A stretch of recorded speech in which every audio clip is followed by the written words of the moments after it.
Hola gente, ¿cómo estáis? Feliz sábado. ¿Cómo lleváis la semanita? Yo, mira, la alergia un poco mejor. No sé si es porque ha llovido o qué, pero estoy... si me oís mucho, lo siento, es la alergia, es lo que hay. Bueno, vamos al lío, si no me enrollo mucho. Me habéis dicho que el libro que estaba leyendo la semana pasada, el de Maldito Cupido, que nos gusta. No os culpo, no os culpo, que no os gusta, que es muy aburrido, que no sé qué y que otra lectura. Y alguno de vosotros me ha dicho, oye, métete con tu género, métete con la novela negra a ver si te atreves, ¿no? Y yo he dicho, oye, ya es la segunda vez que me lo decís, pues trae. Lo que pasa es que yo tiendo a leer la novela rosa porque me es más fácil ver cosas que a mi juicio este siglo son intolerables.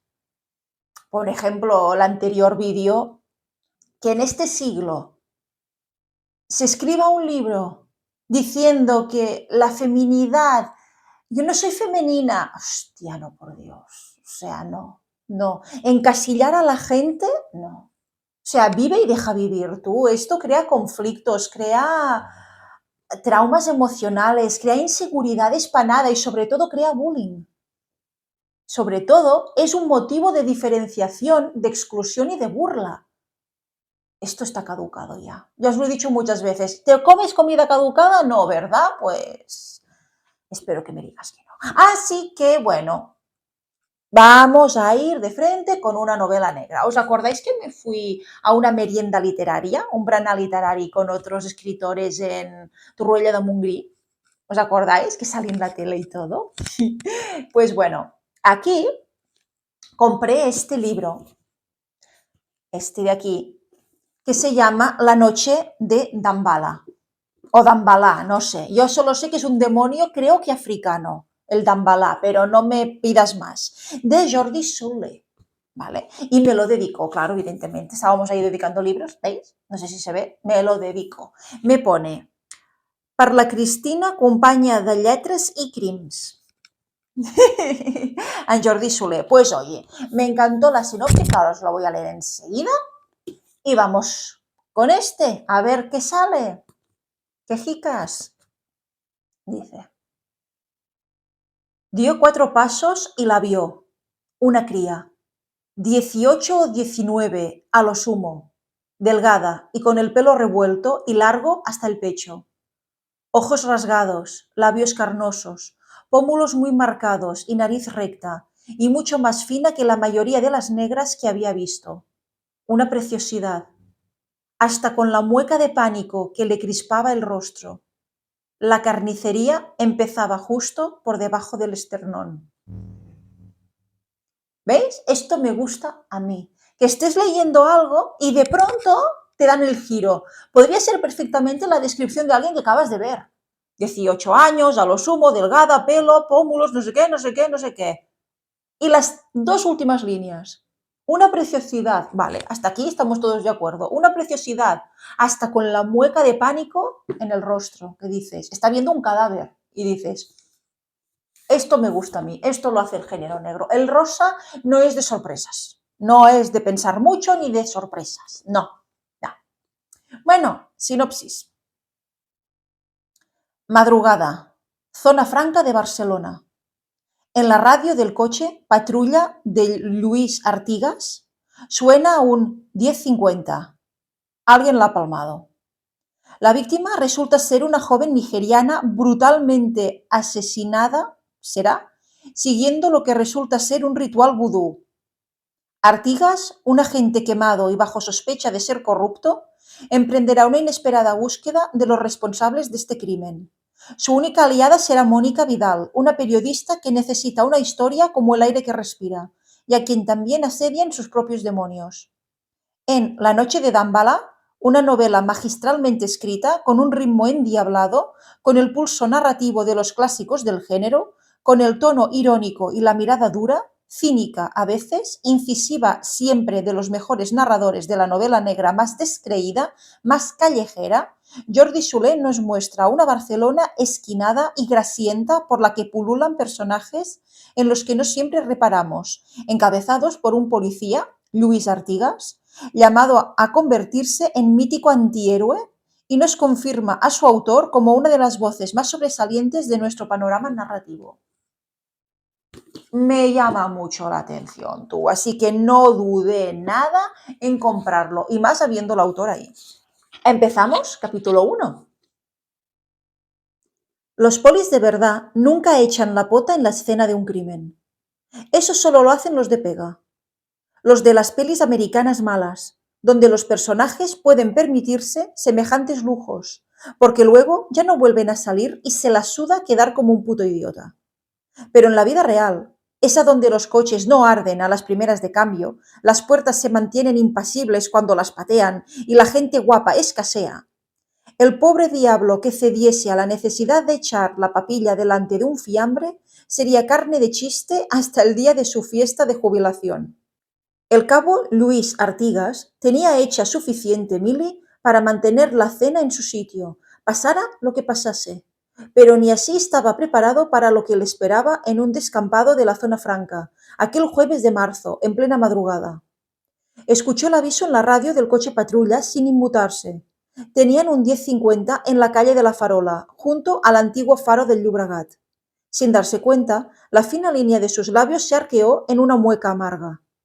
Al principio de ser poli, en otra vida, le había parecido absurdo tener que aprenderse aquel código en el que todo empezaba por 10. 1031, delito en curso. 1055, falsa alarma. 1044, permiso para retirarme. Y así, una lista interminable. ¿No era más fácil llamar las cosas por su nombre? Joder. Os voy a contar una anécdota. Vi en un programa de radio, creo que fue en el Búnker de Cataluña Radio, que hablaban de por qué hay este código. ¿Por qué dicen esto en lugar de decir robo a no sé qué? ¿Por qué lo dicen? En primer lugar, porque es más rápido. En segundo lugar, porque está encriptado. Y hay delincuentes que, no sé cómo se llama técnicamente hablando, que hackean, para decirlo así, la radio de la policía. Y de ese modo saben qué ocurre, cuándo y dónde. Estáis diciendo, sí, los polis infiltrados que lo chivan o sí, a ver, sí, pero hay que aparentar, ¿vale? O sea, lo hacen por este motivo, ¿vale? Quien lo estaba diciendo era una persona que trabajaba de eso, ¿vale? No era aquí un cuñado de bar, sino era alguien con uniforme, ¿vale? Que lo estaba explicando. Aunque no lo pillaba cerca, los faros nunca pillan cerca de nada. Bueno, depende. Si te vas a Fuerteventura, el faro está ahí en la playa, delante de todo. O sea, que depende de dónde vayas. O sea, cuidado cuando escribas un adverbio, que él lo ha escrito y encima lo ha puesto en cursiva. Los faros nunca pillan cerca de nada. Ojo ahí. Espérate, depende. Muchas cosas en esta vida depende. Decidió pasarse a echar un vistazo. En la muñeca, la manecilla pequeña marcaba el 3 y la grande se acercaba al 9. Le faltaban horas para empezar el turno, pero entre el escenario de un crimen y su apartamento no había color. Se echó el aliento en la palma de la mano. Olía a alcohol, a tabaco y a culpa. Por fortuna, nadie lo obligaría a soplar en un tubito. Entre compañeros, estas cosas no se hacen. Hoy por ti, mañana por mí, así es el juego. Da igual la hora, un buen policía siempre está de servicio. Un buen policía. Sí, ya. Manda huevos. Sacó la sirena y la sujetó al techo con la ventosa. A mí me encantaría poder hacer esto. Es mi sueño. Yo sería feliz circulando por la carretera de poli infiltrada y a la que viera un fitipaldi. ¡Crack! ¿A dónde vas? ¿Que tienes prisa? Pues espérate. Espérate. Yo disfrutaría, me vendría alguien. Ay, por favor, y yo, uy, cómo llueve. No tardó en dar con la verbena. 3 coches estacionados con las luces encendidas en el descampado en cuyo final se levantaba el viejo faro. Artigas reprimió un recuerdo. De adolescente había llevado a aquel lugar a más de un ligue. Eso es muy típico, ¿eh? A mí también me lo han hecho. Vamos al faro y dices, ah, bueno. A esa edad, las chicas encontraban súper romántica la combinación del cielo estrellado, el rumor de las olas y la antigua torre. Ay, pues mira, sí. Sí. ¿Ves? Con la novela negra digo que sí. Con la novela rosa digo, no, no es cierto, no, no sé qué. Aún a día de hoy me gusta ir por la noche a la playa, ver las estrellas, no sé, me gusta. El cambio de escenario las hacía sentirse especiales.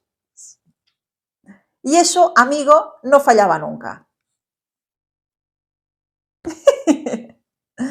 Dejó el león con la puerta medio cerrar y se acercó a ver de qué iba aquello. El recinto del faro estaba protegido por una verja metálica oxidada, pero enseguida detectó un agujero que hubiera podido competir, sin complejos, con el de la capa de ozono. Montando guardia enfrente había un uniformado de la policía portuaria. Un chaval con pinta de recién salido del horno. Se le acercó y le ofreció un Marlboro mientras se presentaba con tonillo de camadería. Artigas, homicidios, ¿qué tenemos, compañero? Yo no sé vosotros, pero ya, mira, llevo 10 páginas. Llevo 10 páginas y a mí este tío me resulta muy sospechoso. O sea, partimos de la base que es un poli que aún falta para su turno, que no sé qué está haciendo en ese coche en ese momento, pero ha pimplado, fumado y a saber qué más porque dice que tiene culpa, y diga un asesinato. El faro ha dicho que queda lejos, que he dicho, a ver, depende, queda lejos. Y el tío dice, bueno, vamos. En principio no está de servicio, va a cotillear qué hay ahí. Y llega, ve un desconocido, trabaja en el puerto, le doy un cigarro. A mí ese tío, a mí me viene un desconocido, vale que soy mujer, pero a mí me viene un desconocido y me dice, ¿qué tal? Soy fulanito de homicidios, toma un cigarro. Aparte de que no fumo, da igual, pero bueno, es el hecho de... Tiene una actitud sospechosa. No me gusta ese tío. Ya sé que me vas a decir a ti, no te gusta nadie, pero... así actúa un criminal. Vuelve a la escena del crimen a ver qué hacen los demás y se hace el compadre. Toma un cigarro para que no me creas culpable. Yo a ese tío ya no me gusta,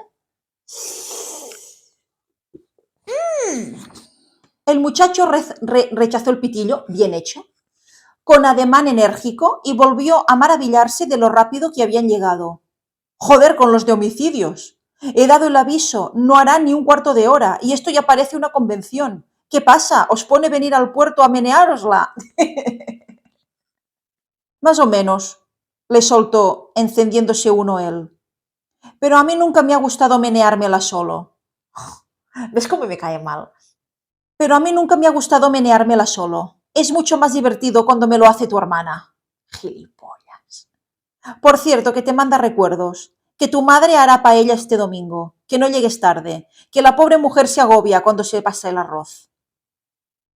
La andanada, de 20 cañones y a bocajarro, desarboló por completo al pipiolo, que se quedó con la boca abierta. Artigas decidió que con eso bastaba y cambió de tema. Entonces, ¿me dirás qué hay o lo reservas para los del CNI? Si tienes que preguntarle a otro qué hay, es que no es tu caso, estás metiendo donde no debes. ¿Por qué lo haces? ¿Por buen samaritano? Nah. Lejos de relajarse por dejar de lado a su familia, el novato terció aún más el gesto y encima es novato. Una puta carnicería, eso es lo que hay. Nunca pensé que vería algo así, te lo digo en serio. Entonces se dio cuenta. Con la poca luz reinante no se había percatado de lo pálido que estaba. El hermano de Colorado de Nicole Kidman. ¿Tienes salero este? ¿Tan malo es? Preguntó, ya sin rastro de sorna en la voz. Una puta carnicería. No pudo reprimir una mueca de disgusto. Si te la puedes ahorrar, yo no me lo pensaría dos veces. Tus colegas ya están ahí. No haces falta. Ojalá yo hubiera podido. Dejó la frase a medio terminar, asegurándose de mantenerse siempre de espaldas al faro. Algo, instinto, lucidez de borracho, costumbre, le advirtió que la estaba cagando hasta el cuello mientras metía el cuerpo por el agujero de la valla. Pero lo ignoró. Se acercó al grupo de 4 hombres que se interponían entre él y el cuerpo como una muralla de carne. Ni había llegado el primero, ni le habían dado vela en ese entierro, así que tocaba hacerles la pelota. No, toca irte. ¿Por qué estás ahí si en principio no sabes quién es, no sabes nada? Buenas noches, señores, saludó. ¿Puedo echar una mano? No. No lo habían oído llegar y se volvieron, sorprendidos. Artigas lo vio enseguida. Ninguno tenía el estómago revuelto como el chaval de la valla, pero sus caras eran un poema. Éramos pocos y parió la abuela, soltó el más alto del grupo, un tipo en la pendiente hacia la jubilación, mejillas de bulldog y muchos más agujeros en el lado izquierdo del cinturón que en el derecho. Artigas, el de los 3 kilos, en persona. ¿Qué coño haces tú aquí? Deben de haberte informado mal, porque no hay nada que trincar. El cabo lo ignoró y se dirigió a su compañero, 20 años más joven. Se'n va amb els joves aquest. Digo, lo he dicho en catalán. Se va con los jóvenes este, ¿eh? Hombre, Salva, ¿todavía continúas aguantando al gilipollas de tu binomio? Yo hace años que había pedido el traslado a la urbana si tuviera que cuidarlo todo el día, como a un Tamagotchi. Es que es mayor, ¿eh? El autor. Un Tamagotchi. A ver, la gente que me está viendo más joven, ¿sabéis qué es un Tamagotchi? Un Tamagotchi era una cosita que cuando yo era adolescente, tenía 15 años o 16 años, salió, que yo sepa, por primera vez a la venta en Japón y por ahí llegó aquí, y era una mascota muy mal hecha, ya lo veis en los gráficos, muy mal hecha, que tú tenías que cuidar. ¿Y qué pasa? Que estaba hecho como si fuera una mascota virtual, tenías que darle de comer, sacarlo de paseo, lavarlo, no sé qué, mandarlo a dormir, se despertaba por la noche para que le dieras mimos, te pitaba y si no le dabas caso se moría. ¿Qué pasa? Sí, sí. ¿Qué pasa? Que el Tamagotchi estaba pensado para morirse. Pues había adolescentes que se suicidaban. Eso era otra época y era en Japón, y por eso lo retiraron del mercado. ¿Es verdad que tienes que abrocharle los zapatos cada mañana porque él ya no alcanza a verse los pies? Mira, estos tíos tan arrogantes y narcisistas es una. Yo os lo digo porque he estudiado grafología criminal y criminología cuando estaba haciendo derecho. Tiene todos los rasgos para ser un criminal, ¿eh? De momento vamos bien. A la mafia rusa es a donde deberías pedir tú el traslado. Con ellos estarías en tu salsa, hijo puta. Se revolvió el panzón al oír aquello. Mascarell, no le hagas caso, coño, lo refrenó su compañero. Siempre en vistas a la primera de cambio, hostias, te va a estallar la vena antes de la jubilación y entonces la encarna me echará las culpas a mí. Y tú, Luis, ¿qué cojones se te ha perdido por aquí? ¿No estás en el Aixample? No gastaba la mala leche del otro, pero se le notaba la incomodidad a la legua. Artigas ya estaba acostumbrado, simuló no darse cuenta. Pasaba cerca y he oído el aviso. Un crimen es un crimen. ¿Me diréis de una puta vez de qué va esto? ¿Qué excusa de mierda es esta? No pasaba por aquí, estaba parado. Crimen es un crimen, sí. Y él, que es tan gilipollas, resulta que es altruista, ¿sabes? Ahí la tienes, sírvete tú mismo, le dijo Salva, apartándose. Dio 4 pasos y la vio. Casi una niña, 18 o 19 a lo sumo, delgada y con el pelo revuelto y largo hasta el pecho, ojos rasgados, labios carnosos, pómulos muy marcados y nariz recta y mucho más fina que la mayoría de las negras que había visto. Una preciosidad, hasta con la mueca de pánico que le crispaba el rostro. Se tiene que ser muy psicópata para ver algo que para todo el mundo es una carnicería y él, estaba buena cuando estaba viva. Se tiene que estar mal de aquí, ¿eh? La carnicería empezaba justo por debajo del esternón. La habían abierto en canal y le habían esparcido los intestinos hasta las rodillas. Las vísceras eran una autopista de hormigas, yendo de un lado a otro, locas con el festín. Con la luz ambarina de la linterna de Salva, la sangría que rodeaba el cadáver solo podía adivinarse. Pero notaba la hierba empapada bajo las suelas de los zapatos y aún era temprano para que fuera el de rocío. Sintió el regusto agrio del whisky subiéndole a la boca, mezclando con el de los ácidos del estómago. Venciendo la aversión, se puso en cuclillas junto al cuerpo. La muchacha llevaba un vestido negro, corto y escotado, y a su lado entrevió un sombrero aplastado del mismo color. El outfit lo completaban unas sandalias que pretendían parecer de marca sin conseguirlo. Ni idea de cómo tienen que ser unos zapatos que aparenten ser de marca. ¿Tú vas mirando los zapatos de la gente? Yo no, ¿eh? No soy fetichista, ¿eh? Salvo los fetichistas que sí. Tú vas mirando a la gente, mira, lleva zapatos de marca, no llevo zapatos de marca. Estos zapatos son...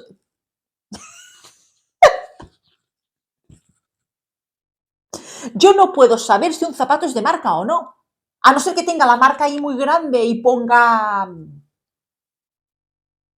Pero sexy. Encima dice que la tía es sexy. Con todo lo que te he contado, con las tripas fuera, las hormigas, sexy. Este tío no está bien. Es un loco, un psicópata, un criminal. No, no.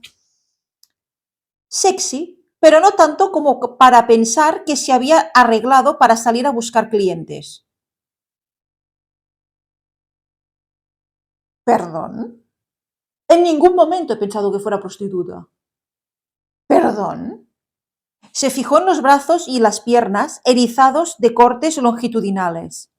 Se los habían hecho con un cuchillo de cazador o una navaja grande, pensó. Y antes de usar las tripas para hacerle unas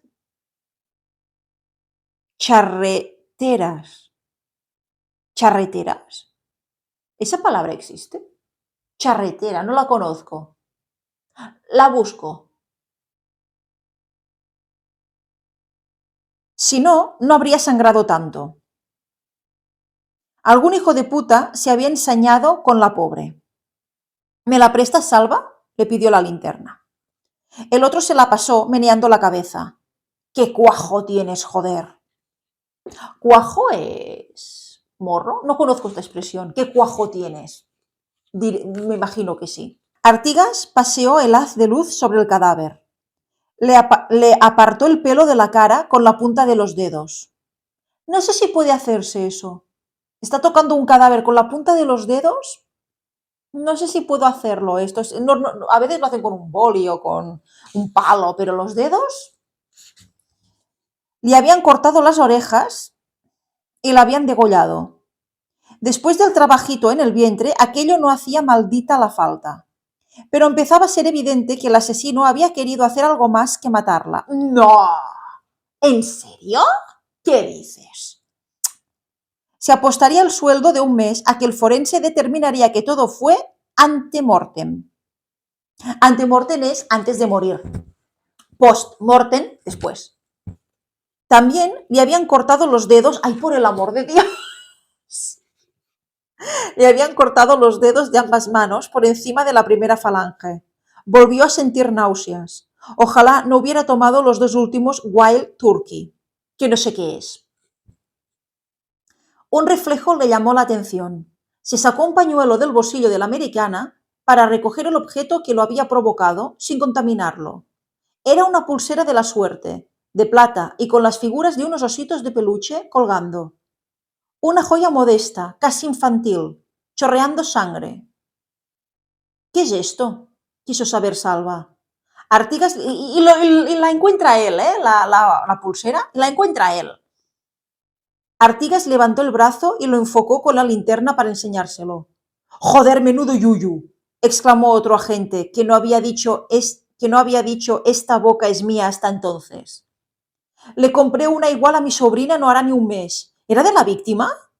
O eso, o tu sobrina viene aquí a fumarse porros con las amigas. Se arrepintió mientras se lo soltaba. Aquello estaba fuera de lugar, pero le había invadido una cólera sórdida e inexplicable al encontrar aquella joya. ¿Por qué? ¿No debería ser una medalla para ti? La has encontrado tú y ellos no. ¿Por qué te da rabia encontrarla? Aquí me tienen que dar explicaciones. ¿Por qué? Porque está bien escrito. Cuando un libro está bien escrito, te suscita preguntas, te suscita expectativas, después te dan el giro que no te lo esperabas. Esto está bien escrito. Por eso me gusta la novela negra. Iba a disculparse, pero el otro no le dio cuarterillo. Cada día eres más gilipollas, Artigas. Le escupió antes de que tuviera tiempo de decir nada. Que te den. Él se encogió de hombros. Vale, pues que te den a ti también. Dirigió el rayo de luz más allá del cadáver. Las sorpresas no habían terminado, y todo lo encuentra él. ¿Qué coño? ¿Habéis visto eso? A disgusto, el resto miró hacia donde enfocaba. Luis paseó la luz por encima de varios objetos. Dos velas embutidas en sendos tubos de plástico con imágenes de santos que no reconoció. Un cuchillo de caza, vaya por Dios, manchado de sangre que empezaba a secarse. ¿Y no lo han visto? Un trébol de vidrio de color verde. Varias estampas religiosas. Un par de platos de plásticos llenos de semillas. Semillas. ¿Sabéis qué? Es que yo he leído mucho para documentarme. Y hay unos rituales, se bendicen las semillas con velas, con ofrendas, con bailes, música, banquetes, etcétera, ¿vale? Pues las semillas simbolizan no únicamente las nuevas cosechas, sino también simbolizan las nuevas ideas, lo que va a germinar en un futuro. Si tú tienes un proyecto laboral, pues se hacía el ritual ese de bendecir las semillas para que cuando tú las plantaras, germinara y eso fueran los beneficios de tu nuevo negocio, por ejemplo, o tu nuevo propósito, tus nuevos estudios. O sea, cuando hay semillas, es porque el símbolo oculto de las semillas, del símbolo esotérico, viene una nueva era, una nueva época, donde vamos a cosechar algo que estamos plantando hoy. Y se están bendiciendo con sangre. Por eso hay las velas, la sangre por ahí y toda la pesca. Dos figuras de tiza pintadas de vivos colores, una de la Virgen y el niño, pero no dice que Virgen, y la otra de un ataúd con una cruz pintada en la tapa. Esto me encanta porque tengo que ir averiguando qué significa cada cosa. Me siento detective como los que están aquí, como los policías. Te sitúa en la escena del crimen con estas descripciones tan acuradas y tan bien hechas y tú estás ahí investigando también. Yo ya estaría, ¡hay semillas! Un par de botellas de ron barato y los dos, el ron se utiliza en las ceremonias, sí, de vudú de Tahití, que ahí, ahí se cree mucho en el vudú de allá y hay el ron ese, o sea, yo ya me voy para Tahití. Yo ya estoy apuntando para allá. Y los dos elementos más inquietantes del lote. Trae, trae, trae, trae. Porque si ya estoy con el ron y las semillas, ¿qué hay? Un plato de plástico ensangrentado que contenía la cabeza de un gato con los ojos muy abiertos. ¿Ves? Eso es santería. Cuando se matan animales, no es técnicamente vudú, es santería. Y una figura de metal de dos serpientes entrelazadas dentro de un rombo. No conozco este símbolo a día de hoy. Donde también se veían 6 estrellas de diferentes medidas y un sagrado corazón, traspasado por la daga. No hay nada, a pesar de la atrocidad del crimen, que invoque al demonio. No me parece algo satánico, a pesar de todo. De momento nos vamos para la santería. De momento. Ya me voy para allá. Santería, Tahití, tira para allá, investiga por aquí. Pero aparte de eso, ¿qué rayos quieren sembrar? ¿Ves? Estoy con la intriga. Adoro esto. Adoro estas cosas. Me sacan de casa para estar aquí en la escena del crimen. ¿Qué es toda esta mierda? Murmuró Mascarell mientras Artigas movía la luz de un objeto a otro. Esto no lo ha hecho un novio despechado al que se le ha ido la mano, murmuró el cabo. Esto va mucho más allá. ¿No llevaba nada? ¿Un monedero, un bolso? A primera vista no, pero no hemos buscado a conciencia. Y aquí no se ve una mierda. El juez y los del depósito deben de estar al caer. Y ya sabes cómo se ponen los de la científica cuando les contaminas un escenario. De hecho, te la estás buscando. Sí, porque ha tocado con un dedo, o sea, bravo. A lo mejor ha sido adrede. Ay, sí, toqué delante de todos estos testigos el cadáver, es verdad. Debió de ser entonces. Mi huella está ahí por ese motivo. que no me gusta este tío, pero el autor lo está escribiendo muy bien, porque me está haciendo sospechar de él desde el primer momento. Y esto está bien. Que se la pique un pollo a los de la científica. Viendo que los otros no se decidían, Salva tuvo que coger el toro por los cuernos. Supongo que podemos echar un vistazo, pero con cuidado, ¿vale? Que es manipulador el Luis este, ¿eh? Que está manipulando a todo Cristo, ¿eh? Aquí. Seguía siendo como lo recordaba de la academia. Buen tipo. ¿Cómo había logrado no embrutecerse? ¿Te parece extraño? Hmm. Sin decir nada, los demás sacaron las linternas y empezaron a buscar. Fue Mascarell quien lo encontró. ¡Aquí! Gritó. Era un monederito de color rosa y con la imagen de Hello Kitty serigrafiada en ambas caras, sentada entre tulipanes de colores, también ensangrentado. A Artigas se le revolvieron otra vez las tripas. Dame, dijo, envolviéndose la mano con el pañuelo. Salva tuvo que asentir con la cabeza Mascarell para que el veterano accediera. El cabo sintió un placer mezquino al notar cómo le costaba dárselo. Lo revolvió hasta dar con el carné de una academia de peluquería y estética con una foto de la chica. ¿Ahora les dan un carné para hacer la calle? Esta sí que es nueva, dijo el agente a quien antes había ofendido. Artigas lo fulminó con la mirada. ¿Y ahora quién es el puto gilipollas? Todos. Todos son unos incompetentes. Todos. Esta niña no hacía la calle. Cuando menos no aquí, donde no se ve ni un alma. Además, no va vestida para eso. Está claro que la trajeron desde otro lugar. Salva volvió a sentir. Tiene sentido, sí, pero ya lo dictaminará el forense. Vamos, dejemos todo esto como estaba y no jodamos más la marrana. Y tú, Artigas, vete a casa de una puta vez, ¿quieres? Todavía no sé qué puñetas haces aquí. Y estoy demasiado cansado para dar explicaciones por ti cuando redacte el informe. Ya te has divertido bastante. Iba a decir algo, pero cambió de idea. Al fin y al cabo, Salva había sido legal y ya tenía suficientes enemigos en el cuerpo. Levantó los brazos en señal de rendición y se incorporó. Vale, tú mandas. Dio media vuelta y se encaminó hacia el coche. Devolvió la sirena a su sitio, puso la llave en el contacto y dio marcha atrás sin mirar. ¡Ole! Un bocinazo indignado lo reprobó, mientras un Toyota Corolla daba un volantazo desesperado esquivándolo por los pelos. ¡Anda y que te den! ¿Es que no has visto las luces, imbécil?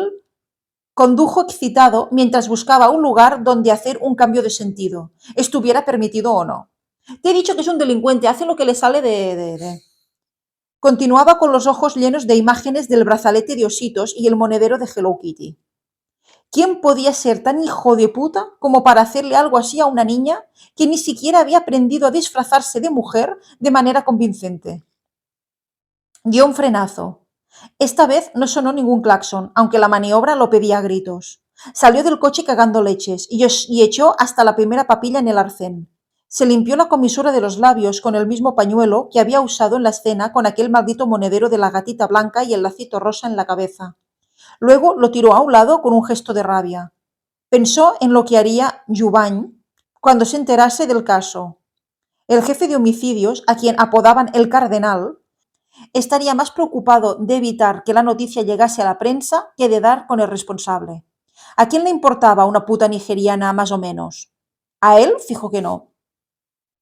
Lo primordial era seguir dando la imagen de que en Barcelona esas cosas no pasaban. Asesinatos rituales, chicas torturadas en la mejor tradición de Seven, ni de coña. No en la Cataluña del conseller Turó, ni tampoco en la del inspector Jubany ya puestos. No. El cardenal no movería ni un dedo por la pobre niña. Se limitaría a enterrar el expediente y, en el caso improbable de que algún periodista tocapelotas quisiera meter las narices en el asunto, le ofrecería un trato a su redactor jefe para que se olvidase de aquella historia truculenta. Y a la niña, primero tierra y después olvido. Pero él ya no podría olvidarse ni del monedero ni del brazalete chorreando sangre. Me encanta, me encanta. La novela negra tiene eso, va sembrando semillas, tú vas haciendo tus pesquisas, te va guiando, te conviertes en detective también y normalmente te equivocas. Bueno, Ya me callo porque el vídeo se me está haciendo eterno, porque es que me encanta la novela negra, ya lo veis que también puede hacer una lectura improvisada así y ir sacando cosillas, claro que sí. Y nada, os recomiendo mucho esta lectura, está muy bien escrito, ya lo veis, estoy yo toda aquí loca porque hay semillas, ¿qué coño significa el gato muerto? ¿Es santería? ¿Es qué coño es? Y nada, seguiré leyéndolo, porque ahora no puedo parar, pero lo que no puedo hacer es grabarlo todo el rato. Bueno, ya veré si habrá una segunda parte, ¿vale? Eso va a depender de vosotros, de si me regaláis un like, me dejáis un comentario y compartís. Hasta la semana que viene.